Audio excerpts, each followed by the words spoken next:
Good afternoon, everyone. I'm thrilled to be here for the third time. Who in the audience saw any of my speeches last year or the year before? Okay, like 10%. Good, good. Today I want to talk about some lessons that we've learned by building B2B subscription-based product. So we are, at Readdle, we are well known for our consumer apps. We just hit 100 million downloads across the globe on our app portfolio. But we also have a product called Fluix, which is a document management system which we sell to businesses. And these businesses could be anything from a small hospital to a large company like Scandinavian Airlines, Siemens, BMW, and others. So roughly 5 years ago, we started to do B2B type of a product, subscription-based product, and we figured out that this type of product definitely needs to be sold. So the question is, and the topic for today's presentation for me is, how do you sell software actually using sales? Meaning salespeople, sales process, sales team. And how many of people here in the room has a product that sells itself? Meaning that you don't have salespeople, people just come in on the website and love your product and give you money. How many of those? 6, 7, 8 hands, right? So I think most of the people realize that for larger products, it's all about human. It's all about being able to talk to people, to figure out what exactly the pain point is, and somehow find a way to sell it. And as a business, you need to do it efficiently. You need to do it quickly, so you don't spend too much time on each, but you need to find a way to actually hear, listen, help, bill, charge, and grow the business. And let's talk about some tactics. I think that one of the most overlooked technology to grow the business is phone. And when you think about phone, you say, okay, this is the phone, I need to dial somebody, it's going to be beeps, and then someone will answer, and I'm not comfortable to spend my time on this call. The person there probably hates me at the time, and it all gets messy. So people don't do that ultimately. And you still need to do sales, and everyone somehow is doing sales. So what do? You basically hire people to do phone calls for you. And these people then hate the job. Then you hire people to manage those people because it's really not working out. And I want to talk about some lessons that we've learned in our 4 or 5 years on how to make sales call actually work. And for that, you need to understand that as a software service business, as a SaaS company, there are several types of calls you must make. It's not that you can or cannot make them. I think that for a successful business, you must make these calls. And by you, I mean company, founder, someone who's in charge, and something that you should not ever delegate, at least to some extent. So definitely, the first type of calls is an inbound. When you have a website, a form, contact us button or email or address, you need to pick up the phone and you need to talk to these people to learn about who they are.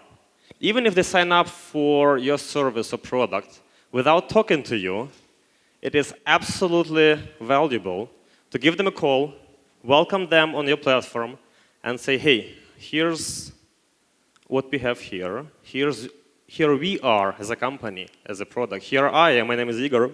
I can help you with anything you might need to have in the future. Happy to get introduction, happy to know you. Welcome to Fluix, for example. You definitely need to talk with people and give them a phone call when they cancel. So for a startup, I think the biggest medicine you can get for your bad decisions on a company is to talk to people face-to-face, live, or on the phone on why they cancel. So when someone gives you an email one-liner, like I need to cancel the service, I don't like it, I don't need it anymore. So that's exactly when you must have a fun conversation, because that's where you learn, that's where you definitely figure out what worked and what didn't work for a person, and there is no way and no strategy to outsource it somehow. Naturally, for some type of business, you may do outbound sales. So if the product is super clear to explain, and if the product is applicable to a specific market, you can get a good list of people to reach out to. Then outbound sales, doing cold calling selling, might work. But that's if, and that's a separate discussion. Now let's talk about like sales calls. So imagine you are talking to someone who is either signing up for your product on the website, or you reach out to them. First, you need to understand what is your reach rate, specifically if you do outbounds. So when you think about sales process, you would say, okay, one person can do maybe 100 calls a day. If we get maybe 10% of these people getting to try our software, then we get maybe one of these 10 to buy our software, so we get like one deal a day. Sounds good, sounds amazing, and you start doing this. We did this mistake in 2014. We did 10,000 phone dials, because there's a difference between a dial phone number, talking to voicemail, or talking to people. So what you absolutely need to track is what is your reach rate? How many actual people have you talked to? And at best, typically, you would see like out of these 100 calls that you're trying to make in a day, you'll be able to reach maybe 10 or 15 companies. Sometimes it's 5. And if it's 5, the sales process is not going to work. You don't need to work on your pitch. You don't need to figure out how you explain it. If you only talk to 5 or 6 people per day about your product, you're out of business, at least in this part of the business. The other part is all about human. So people buy from human, and therefore 80%, and there's a study behind it, 80% of what happens on a sales call depends on how you sound, how you are perceived by someone hearing you, and only 20% of success is like what exactly you're saying. And this is important because when you reach out to somebody, you're entering into their territory. And even if you have a good intention, at that very same second, they're busy. They don't want kind of to talk to you, they don't know who you are, and so on. So if you are not excited at that very moment when you're picking up the phone saying, hello, my name is Igor, I'm here to welcome you on our platform, tell me a little bit more about your business if you have a second. If you're not excited about this time, people feel it immediately. And if, from a user perspective, if you are not excited, why should they care? So the call goes downhill regardless of what you say, regardless of how much effort you put, regardless of how much you prepare. So how you sound, you have to sound excited. And if you're excited, then there is a chance that you can have a conversation. Now, any phone call, any sale process is not about you, not about your company, not about your product. It's all about them, the customers. So the only way to make it happen is basically to ask questions. Lots of questions. Let them speak if you can.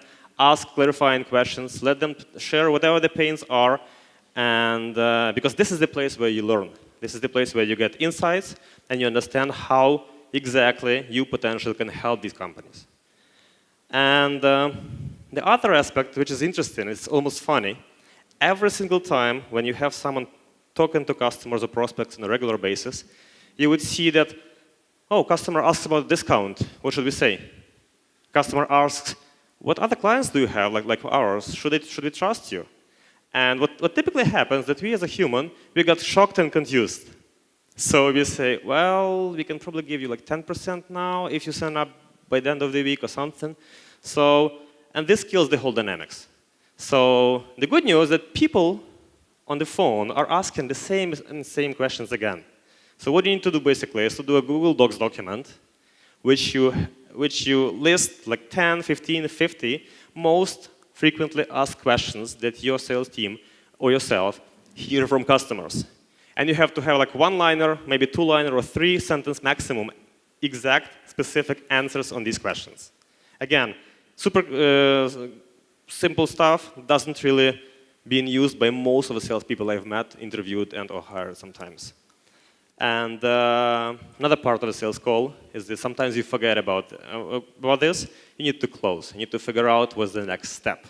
How many of you have a sales call when you spend maybe 40 minutes with a prospect or a customer, potential customer, and at the end of a call you say, okay, thank you for your time. It was a really good call. I appreciate it.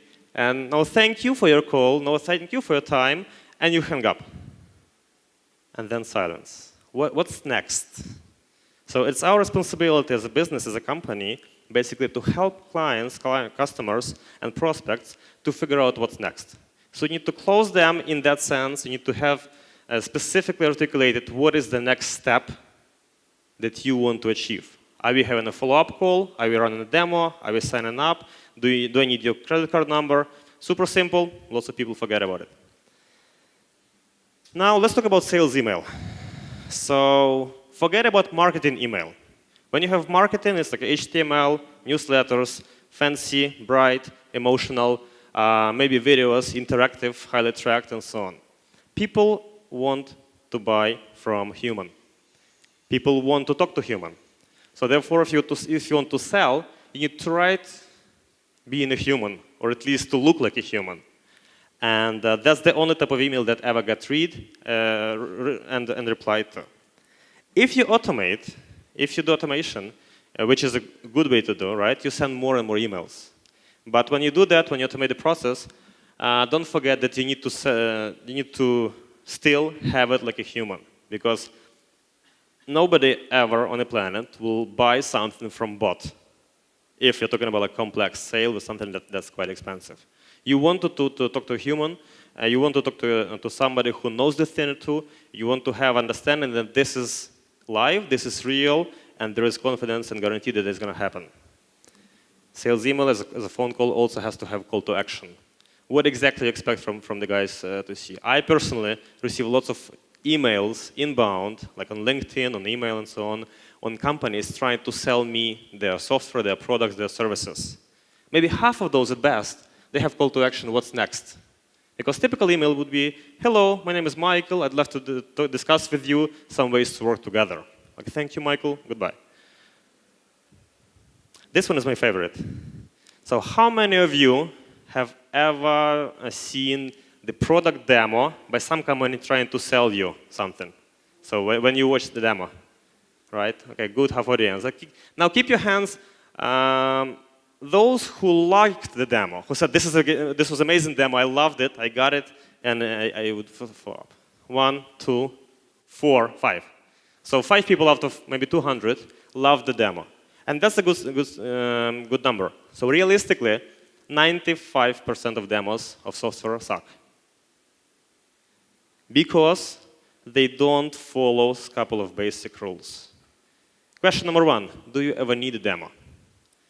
Quite often you can find the case when you have like 7 people spending an hour and a half discussing the features on the phone calls, on the conference calls, to figure out that there is no decision maker in the room.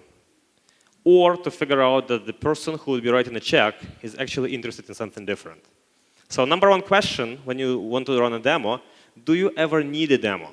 Who exactly would be the person to make a decision to buy something from you? And what's the best way to help them make that decision? If the demo is the answer, then you move on. If not, forget about it. There should not be demos, and we should do probably way less demos than we're all doing. Second part, demo has to be short. 15 minutes is a maximum. There is no way you can do half an hour or an hour of someone's attention, specifically for the first time when you show them the products. It's just going to drain the efforts for your company and for them, never ever going to close the deal. Because the ultimate goal of a demo is not to show them what you have as a product, as a UX, as a features, and so on. The ultimate goal of a demo is to give them confidence that your product, your company, is something they can trust, something they can benefit from, something they need now. And this is actually has nothing to do with like functionality or UX or anything. So the demo has to be short, as short as you can, and as part of it, just never ever do any like clicks through the UI or UX. Like here we click this button, okay, we have a spinner, okay, we are typing in your name, click submit, oh, it doesn't really work, the internet is slow, sorry for that, and so on. Just make it flow. If there is a way to not to show a demo, but show like exact specific steps where the benefit for the user is, just do that. Just skip the demo altogether. Life is fun, life is tough, and we all build startups at high speeds, so you have to be ready for errors. How many of you has experienced when you have a demo and something goes wrong? Like internet goes offline. Okay, 70% of people here, right? So just as with frequently asked questions, it's super simple tactic. Be ready, have a backup plan. One of the ways to do it that our team did was super simple. You have a backup set of screenshots on what's going to be happening in the product as you follow the specific flow for a user. And you have this set of screenshots ready just in case, because one of like maybe 15 demos, you have some issues like internet, maybe backend team rolled out some updates at the same second. Anything could happen. You don't want to break the flow for users. You don't want to break the flow for customers. Just show them the way it should be, and that's fine. The other way to deal with errors actually is to show them how customer success and support works. Because people are buying confidence from you. People are going to buy understanding that if problems happen, you can fix them. You can be there, you will be there, you can fix them, you can help them move on, and so on. So that's super important that you can even show the way, here's our support page. If you have an issue like that, like we're experiencing, that's a very good occasion. Here's our support link. You click here, you say, Mark, it's offline, fix it as soon as possible, you hit submit, and then look, like Mark has received an email, that's the way you deal with issues. So that's on demos. The fourth pillar to be a really good, successful product and to grow sales is to visit your existing customers. Because it is super painful to watch how people suffer with our software. We think this is lightweight, this is beautiful, this is super intuitive, and it's all good. Then you go in the field, we visited, let's say, one company in Texas, and you see people physically struggling to log in into software for 15 minutes. For whatever reason, we are tech-savvy people, they are not, and it becomes an issue. So visiting customers, seeing them in real life, building a relationship, and understanding what exactly the challenges are for them is extremely important. A couple of words on enterprise sales.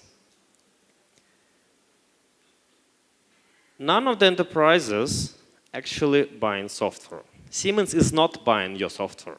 Scandinavian Airlines are not buying your software. BMW is not buying your software. Specific person at the company does. And in that sense, there is no difference between you selling a bottle of water to someone or you selling a large enterprise product for $500,000 a year. Because it is a specific person that has specific tasks, needs, opportunities, challenges, fears, and risks they want to handle. And therefore, your job as a company that sells and grows the revenue is to figure out what exactly they need, what exactly they are driver, and how exactly they personally can be successful in their company when they buy your software. Because what happens is that whenever any large company buys software from all of you, from small startups, they know they take a risk. And they already made a decision by talking to you that yes, maybe, just maybe, in your product there is something compelling enough for them to take this risk and give it a try. So your job is to figure out which risks they're concerned about mostly and which risks you can help them to handle. That includes being ready for errors. That includes being really good, having a really good support team. That includes deeply understanding where their risks and where their success would lie if they use your product or when they use the product. And another aspect that pretty much every company in Ukraine can compete is customer support. It is part of our culture that typically, as a company, as startups, we do care about customers way more than companies in Silicon Valley or way more than companies of a larger size, just because of their size. And therefore, the biggest competitive advantage we all have here right now is being able to compete in enterprise sales on customer support, on being able to understand the problem, to help people, to grow their business, to make sure that their risks are handled, and give them confidence that buying from us is not a risk, it's an opportunity for them, and it works. Ultimately, it all drills down to a very simple question or task. You need to make these people awesome at work. For us, for example, when we sold to Deutsche Bank, we spent maybe a couple of days building a presentation of our product on behalf of the person who bought the product, so he can actually showcase what Fluix did for Deutsche Bank to their boss, and he could look good. So that person did not have time, and they didn't really ask for it upfront, but we understand that we want them to be successful, we want them to look successful, we want to be, them to be really great by buying Fluix. And we have to become their partners, and we help them to do it. It was amazing. They stayed with us as customers for 3.5 years. That's the quote from one of our clients, like large oil company in California. So the person who said this quote, he was buying technology software for the last 18 years in his last 3 or 4 companies he worked for. So he saw everything. He bought anything from small startups to like large SAP deployments. He spent like tens, if not hundreds of millions of dollars in the course of these 18 years. He understands that the issues happen, the problem arises, none of the software is perfect, and that's fine. The only difference that he actually pinpoints on when he decides what to buy and what not to buy is, can I trust the team? So we were having lunch with Chris in California last year, and all of a sudden, without any question, he turned to me and said, hey Igor, thank you very much for your team and for your software. So out of 18 years me buying stuff, your team is by far the most responsive, the most helpful, and the most effective when things go wrong. Because when things go well, everyone's happy. When things go wrong, that's actually where actual company culture and customer attitude shows. So he said, I don't know how you did it, but please maintain your culture in the company, maintain this attitude towards your client as long as you can.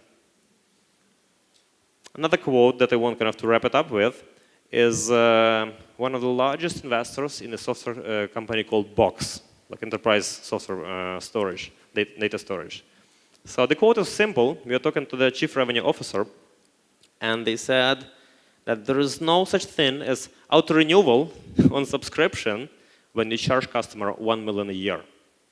So I would say that in the last 4 or 5 years, what we've learned that it also applies to maybe 100,000 and 10,000, sometimes even to 1,000.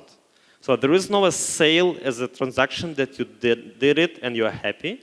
So sale, when it's happened, is the beginning of a customer journey with the company. And ultimately, you need to be with the customer and to sell to the customer every single day they use the product. That's how you make it long-term. That's how you make it retention. And that's why you make it, you can charge on subscription. That's how you build value, and that's how you grow sales. Thank you.